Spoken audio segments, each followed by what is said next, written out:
భాగ్యనగరంలో భారీ వర్షం పడింది. 2 గంటల పాటు నాన్ స్టాప్ గా కురిసిన వానకు ప్రధాన రహదారులు జలమయమయ్యాయి. దీంతో ఎప్పట్లాగే సిటీ రోడ్లపై వాహనదారులు, పబ్లిక్ తీవ్ర ఇబ్బందులు పడుతున్నారు. చాలా చోట్ల ట్రాఫిక్ జామ్ అయింది. దీంతో కిలోమీటర్ దూరానికి కూడా గంటల తరబడి రోడ్లపైనే వెయిట్ చేయాల్సిన పరిస్థితి. సిటీలో ప్రధానంగా రద్దీగా ఉండే జూబ్లీహిల్స్, బంజారాహిల్స్, పంజగుట్ట, సికింద్రాబాద్, సెక్రటేరియట్, లక్డికపూల్, నాంపల్లి, కోఠి ఏరియాల్లో స్లో మూవ్మెంట్ ఉంది. ఇక ఆఫీసుల నుంచి ఇండ్లకు వెళ్లే టైం కావడంతో ఒకేసారి రోడ్లపైకి పెద్ద ఎత్తున వాహనాలు రావడంతో ట్రాఫిక్ జామ్ అవుతోంది. ట్రాఫిక్ మూవ్మెంట్ నెమ్మదిగా సాగుతోంది. హైటెక్ సిటీ, మాదాపూర్, గచ్చిబౌలి, మెహదీపట్నం రూట్స్ లో పరిస్థితి మరీ దారుణంగా ఉంది. ఇక Secunderabad to Alwal, Uppal to Narapalli areas లో రోడ్ల రిపేర్లు జరుగుతున్నాయి. దీనికి వర్షం యాడ్ అవ్వడంతో రోడ్డుపై నరకం చూస్తున్నారు వాహనదారులు. హైదరాబాద్ సిటీలో జోరు వాన బీభత్సం సృష్టించింది. 2 గంటలకు పైగా ఏకధాటిగా వర్షం కురిసింది. ఉరుములు, మెరుపులతో కురిసిన భారీ వర్షానికి లోతట్టు ప్రాంతాలు జలమయమయ్యాయి. కాలనీలన్నీ నీట మునిగాయి. పలుచోట్ల ఇండ్లలోకి వరద నీరు చేరింది. వరదలో వాహనాలు కొట్టుకుపోయాయి. గాలి దుమారానికి చెట్లు విరిగిపడ్డాయి. సిటీలో అత్యధికంగా బోయిన్పల్లిలో 9.3 సెంటీమీటర్ల వర్షం కురిసింది. బండ్లగూడలో 9.18 సెంటీమీటర్ల వర్షపాతం నమోదైంది. మరో 11 ప్రాంతాల్లో 7 నుంచి 8 సెంటీమీటర్ల వర్షపాతం నమోదైంది. మిగతా అన్ని ప్రాంతాల్లో 5 సెంటీమీటర్ల పైనే వర్షం కురిసింది. ఉపరితల ఆవర్తనం ఏదైతే ఉందో దక్షిణ కోస్టల్ ఆంధ్రప్రదేశ్ తీరం వెంబడిగా ఉంది. అట్లాగే మనకు ఒక ఈస్ట్ వెస్ట్ విండ్షియర్ జోన్ ఒకటి 13 డిగ్రీస్ నార్త్ దగ్గర 4.5 కిలోమీటర్స్ నుంచి 5.6 కిలోమీటర్ ఎత్తున ప్రస్తుతం కొనసాగుతుంది. ఈ రెండు మర్జ్ అవుతూ ఉండటం వల్ల మనకి ఇట్లాంటి సిచ్యువేషన్ వచ్చింది. సో రానున్న 5-6 రోజుల వరకు కూడా తెలంగాణలో విస్తారంగా వర్షాలు కురిసే అవకాశం ఉంది. ఎస్పెషల్లీ తేలికపాటి నుంచి మోస్తారు వర్షాలు అన్ని జిల్లాల్లోనే కురిసే అవకాశం ఉంది. భారీ వర్షాలు కూడా ఎక్కువగా సెంట్రల్, తూర్పు, దక్షిణ జిల్లాలో ఉండే అవకాశం ఉంది రానున్న 5-6 రోజుల వరకు. మిగతా జిల్లాల్లో కూడా మోస్తారు వర్షాలతో పాటు 1-2 చోట్ల భారీ వర్షాలు కూడా ఉండే అవకాశం ఉంది. హెవీ రెయిన్ఫాల్, ఇంటెన్స్ స్పెల్స్ కూడా ఉండే అవకాశం ఉంది.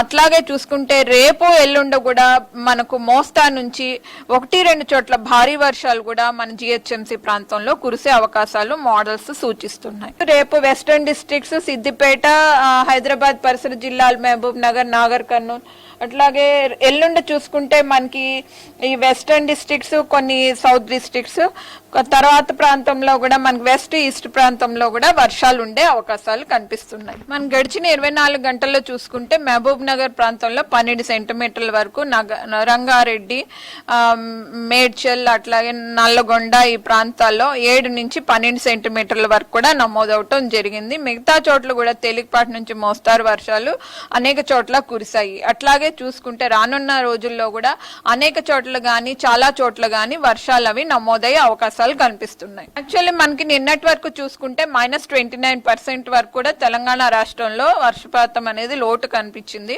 ఈ ఒక్క రోజులో 4% ఇంక్రీజ్ అయింది. సో ఈ 4-5 రోజుల్లో కూడా మనకి చాలా చోట్ల వర్షాలు అవి కురుస్తున్నాయి. ఇలాగా చాలా చోట్ల కూడా ముసురు అనేది కూడా ఉంటుంది. కాబట్టి మనకి ఈ నెలాఖరు కూడా మనకి ఇంకొక దఫా ఇట్లాంటి స్పెల్స్ అవి వచ్చే అవకాశం ఉంది 25వ తారీఖు తర్వాత.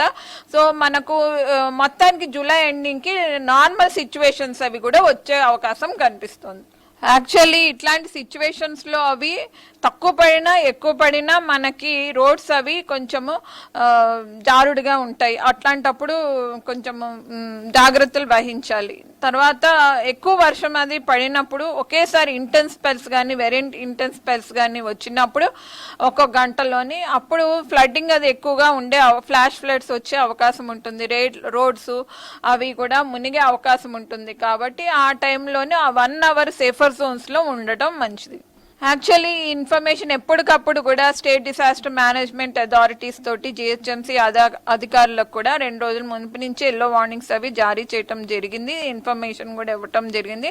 సో ఇంకా ఈ రోజు తీవ్రత ఎక్కువగా కనిపిస్తూ ఉండటం వల్ల ఈ ఇన్ఫర్మేషన్ కూడా ఎప్పటికప్పుడు కూడా మెయిల్స్ ద్వారా, వాట్సాప్స్ ద్వారా, అట్లాగే సోషల్ మీడియా గ్రూప్స్ ద్వారా కూడా information, forecasting information, warnings information కూడా, అట్లాగే జిహెచ్ఎంసీ పరిధిలో ఉన్నటువంటి సర్కిల్స్ కూడా ఇవి మనం ఎవ్రీ 1 అవర్లీ అవుట్పుట్ కూడా వాళ్ళకి మీడియా ద్వారా, వాట్సాప్స్ ద్వారా కూడా అందజేయటం జరుగుతుంది.